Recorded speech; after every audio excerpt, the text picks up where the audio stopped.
नमस्कार, मैं हूँ अर्चना त्यागी।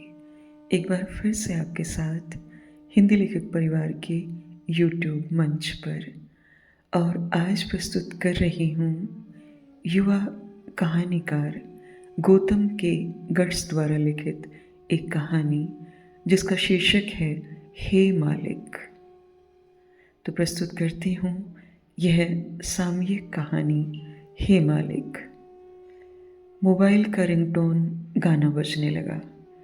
इतनी शक्ति हमें देना दाता, मन का विश्वास कमजोर होना।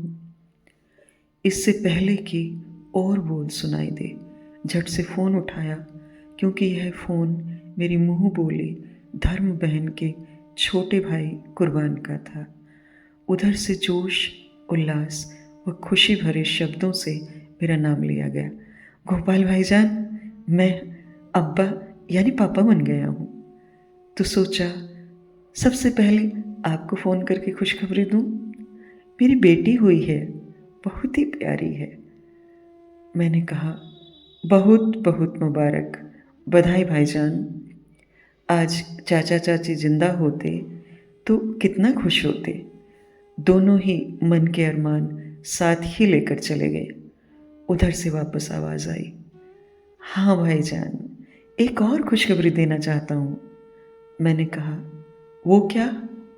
तभी आवाज़ आई, फातिमा बहन आई है, आपसे बात करना चाहती है।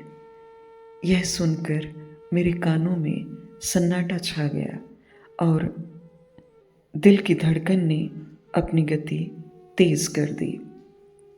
मैं जहाँ था वहीं बैठ गया। तभी फ़ोन से आवाज़ आई, कैसे हो भाईजान? जब दोबारा आवाज़ आई, कैसे हो भाईजान? मेरा गला साथ नहीं दे रहा था और आँखों से अश्रुधारा धीरे धीरे बहने लगी। अपने आप को संभालते हुए मैंने कहा, आज इस भाई की याद आई। शादी के बाद इस भाई के रिश्ते को भूल गई।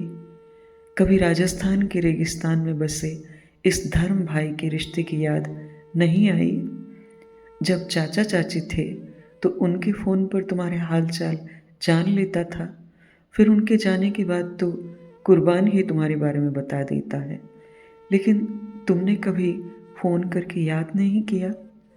उसने कहा, ऐसी बात नहीं है भाईजान, वो मेरे उनको फ़ोन रखना पसंद नहीं है, इसलिए आपको फ़ोन नहीं कर पाई। उनको किसी से बात करना पसंद नहीं, उनका मिजाज थोड़ा अलग है, इसलिए मैंने कभी आपको फ़ोन करने की हिम्मत नहीं की। 7 वर्ष पहले आपसे बात होती थी जब मेरा निकाह नहीं हुआ था। अब्बू अम्मी ने मुझे आपसे बात करने से कभी नहीं रोका क्योंकि वह आपको जानते थे और आपसे मिल चुके थे।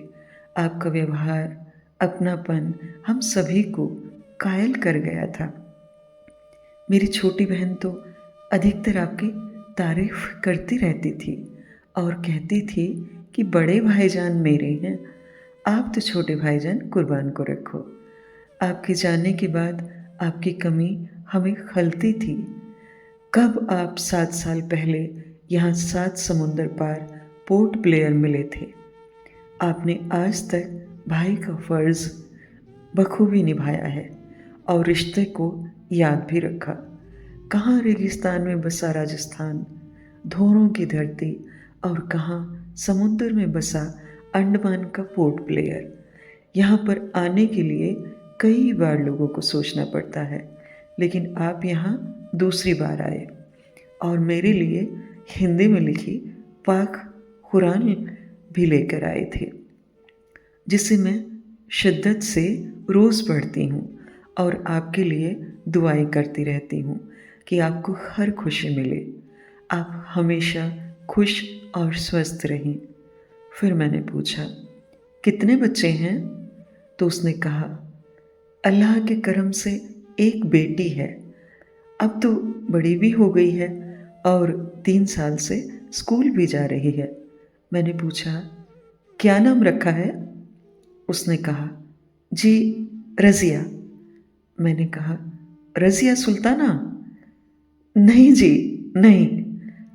फिर मैंने पूछा, घर में सब खैरियत? उसने कहा, जी, आपकी दुआएं हैं। अब यहाँ पर छोटे भाईजान का परिवार है। अबू अम्मी तो अकेला छोड़कर चले गए। आप सुनाओ, कैसे हैं?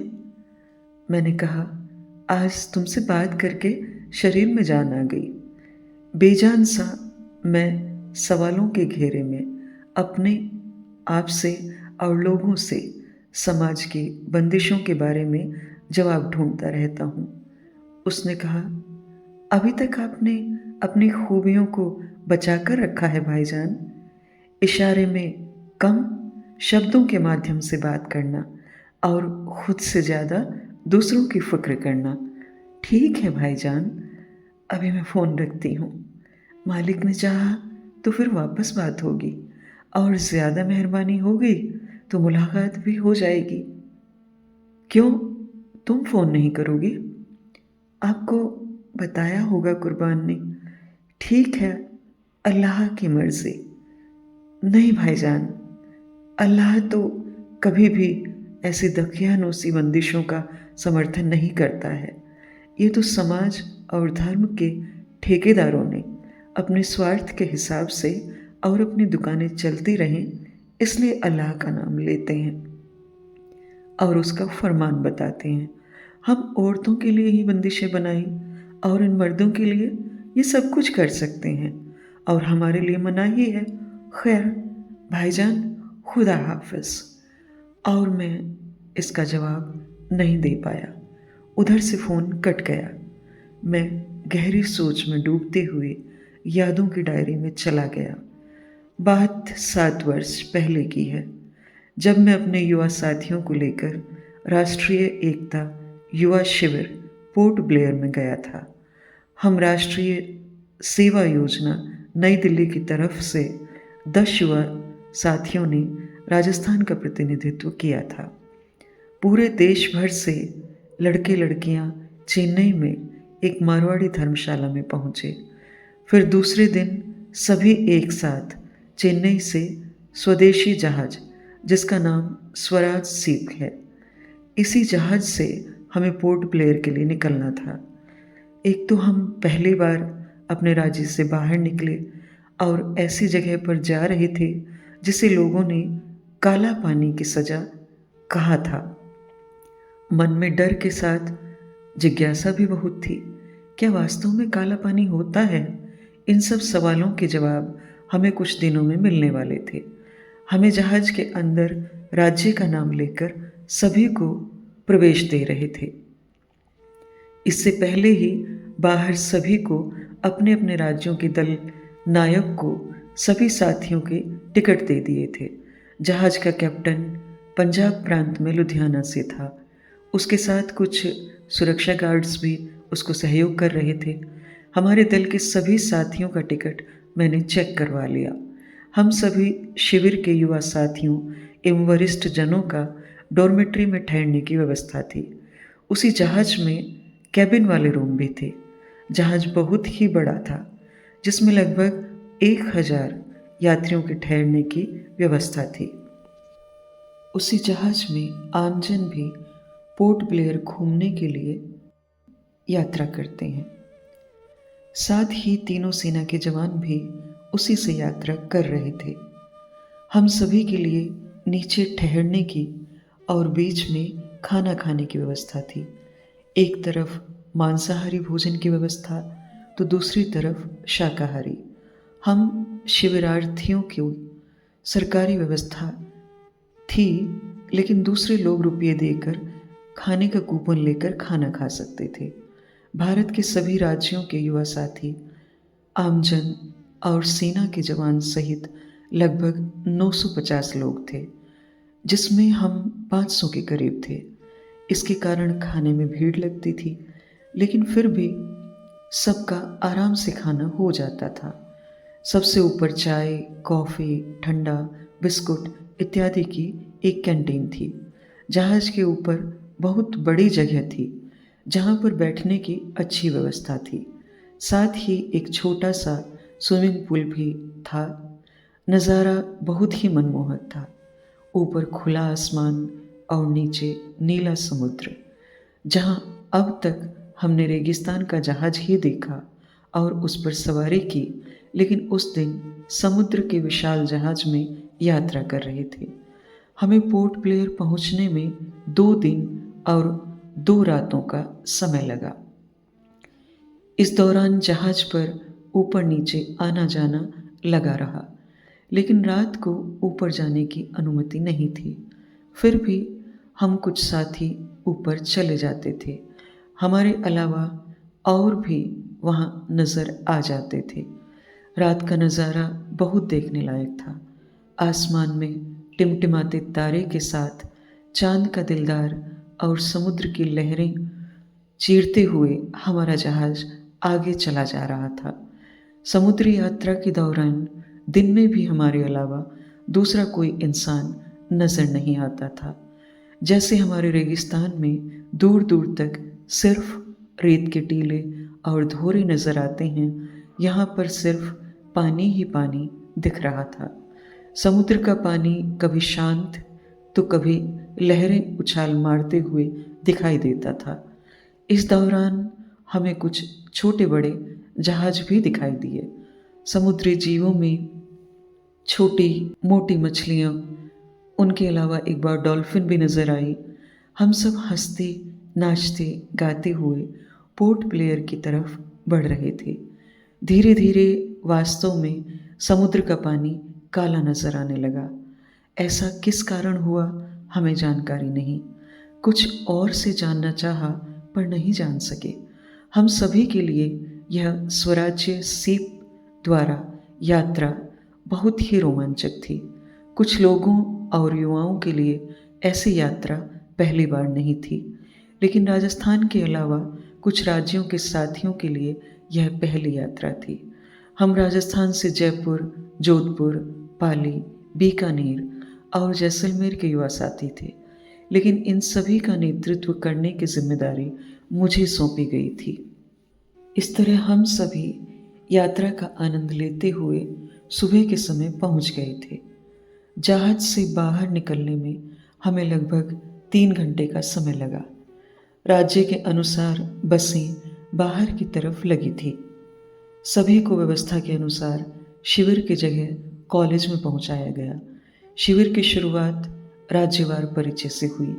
इसके साथ हम अलग अलग राज्यों के युवा आपस में भी परिचय कर रहे थे। पोर्ट ब्लेयर की कुछ लड़कियों ने मेरा परिचय लिया, जिसमें फातिमा के साथ उसकी खास सहेली आस्था भी थी, जिसने मेरा परिचय विशेष तौर पर लिया।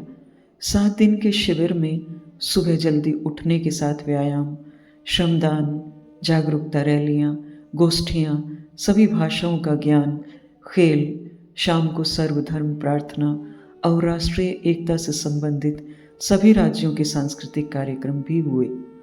इसी बीच फातिमा से धर्म बहन का रिश्ता बन गया और उसकी खास सहेली आस्था से दोस्ती प्रगाढ़ हो गई।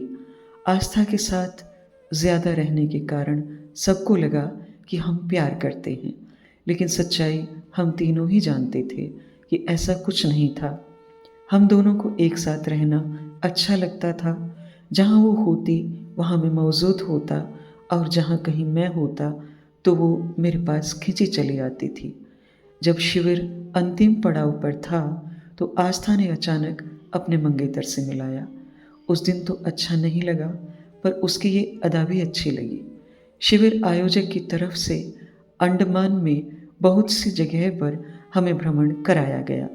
विशेष रूप से मुझे वंडूर समुद्र तट और सेलुलर जेल देखना ज़्यादा अच्छा लगा।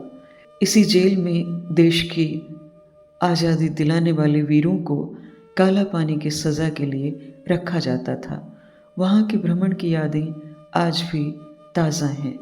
शिविर के बीच में एक दिन फातिमा मुझे और आस्था को अपने घर लेकर गई। वहाँ पर अपने अब्बू अम्मी और छोटे भाई बहन से मिलवाया।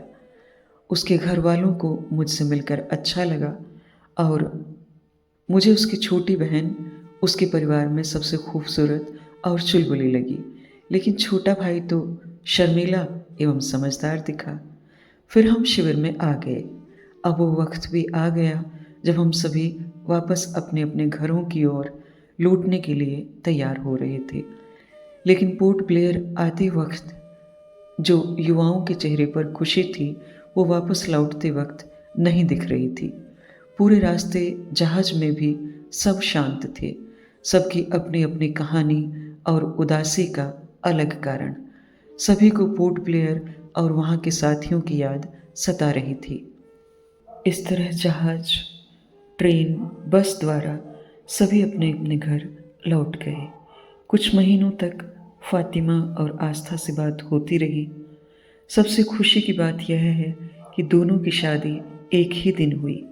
मुझे फातिमा की शादी का निमंत्रण डाक से भेजा गया, लेकिन मैं किसी कारणवश जा नहीं पाया। खुशी की दुआएं दोनों को हवाओं के साथ भेज दी थी। आस्था से शादी के दिन फ़ोन पर बात हुई तो बहुत खुश हुई। मैंने कहा, वंडूर एक्सप्रेस, अपना ख्याल रखना और फ़ोन करते रहना। उसने कहा, खेतीबाड़ी, तुम भी। हम दोनों इसी नाम से एक दूसरे को बुलाते हैं। फिर मैंने उसे चिढ़ाते हुए पूछा, तुम्हारा मुंगेरी लाल कैसा है? वो ज़ोर से हंस के बात को हंसी के साथ गुम कर गई। फिर दोनों से काफ़ी महीने तक बात नहीं हुई, क्योंकि वही जो शादी के बाद एक लड़की के साथ होता है, दोस्त हो या चाहे धर्म भाई, उनसे बात करना अधिकतर उनके पतियों को अच्छा नहीं लगता। रिश्ता कितना भी पवित्र हो, पुरुष या स्त्री के मन में शक का बीज पैदा हो ही जाता है। लेकिन जब शक की परत धीरे धीरे उतर जाती है और विचारों को विस्तार मिलता है, तो फिर से रिश्ते अंकुरित हो जाते हैं। इसी उधेड़बुन यादों की डायरी से बाहर निकला और अपने कामों में मशगूल हो गया। लेकिन फातिमा ने जो जगत में औरत की सच्चाई के बारे में बताया, वो अभी भी मेरे मन मस्तिष्क में विचरण कर रही है। फिर वही 1 या 2 साल तक दोबारा बात नहीं हुई। उसी दौरान 3 तलाक का नया कानून पास हुआ। मन में ख्याल आया कि काश फातिमा से बात होती तो इसके बारे में उसके विचार ज़रूर जानता कि वो क्या सोचती है। शायद वो भी मर्यादा के साथ स्त्री की आज़ादी की बात करती। 3 तलाक के दर्द को स्त्री होने के नाते वह अच्छी तरह से समझा देती। फिर एक दिन उसका फ़ोन आया तो आश्चर्य हुआ, क्योंकि काफ़ी समय बाद उसने फ़ोन किया। जब बात हुई तो उसने खुशी भरे शब्दों से कहा कि हम तीनों अजमेर दरगाह पर आ रहे हैं, इसलिए सोचा आपको जानकारी दे दूं। तब फ़ोन पर उसने अपने शौहर से भी बात कराई। आज दोबारा खुशी का ठिकाना नहीं रहा, क्योंकि फातिमा से बात के साथ उसके आने और उन तीनों से मिलने का मौका, वो भी अजमेर राजस्थान में, तो मन खुशी आनंद से भर गया। लेकिन कब आ रहे हैं यह नहीं बताया। फिर एक दिन वापस फ़ोन आया तो उसने बताया कि हम अजमेर दरगाह पहुंच गए, कल शाम को वापस चले जाएंगे। मैं पहले तो नाराज़ हुआ, क्योंकि वह सभी अजमेर पहुंच गए और फातिमा ने इसकी सूचना नहीं दी। लेकिन जब उसने फ़ोन किया तो जल्दी जाने के बारे में बता रही थी, पर इन सभी बातों को दरकिनार कर उससे मिलने चला गया। जल्दबाजी में जाने में परेशानी हुई, लेकिन वहाँ उन तीनों से मिलकर बहुत खुशी हुई। सारे गिले शिकवे दूर किए, फिर एक बड़े भाई का जो फ़र्ज़ होता है निभाया। रज़िया ने मामा कहा तो अच्छा लगा, और फातिमा ने उसके शौहर से मिलाया तो हम दोनों को बहुत अच्छा लगा। फातिमा से ही पता चला कि आस्था की भी उसकी तरह एक बेटी है। उसने आस्था के नए मोबाइल नंबर दिए। उन सभी के साथ बातों में कब वक्त बीत गया पता ही नहीं चला। फिर सबसे विदा होकर वापस मिलने के वादे के साथ मैं अपने घर की तरफ निकल गया, क्योंकि मेरा भी सफ़र लंबा था, लेकिन इनका बहुत ज़्यादा। कुछ दिन बाद आस्था को मैसेज किया। उसने तुरंत फ़ोन करके बात की तो उसको भी आश्चर्य हुआ, क्योंकि सालों बाद बात हुई, इसलिए वो बहुत खुश हुई। उसको बताया कि तुम्हारा नया नंबर फातिमा ने दिया और सारी बातें बताई। फिर आस्था से पूछा, तुम्हारा मुंगेरी लाल कैसा है? वो बहुत ज़ोर से हंसी और कहा, ठीक है। उसने कहा कि अब हम पोर्ट ब्लेयर में नहीं रहते। फिर बाद में भी फ़ोन पर बात होती रही।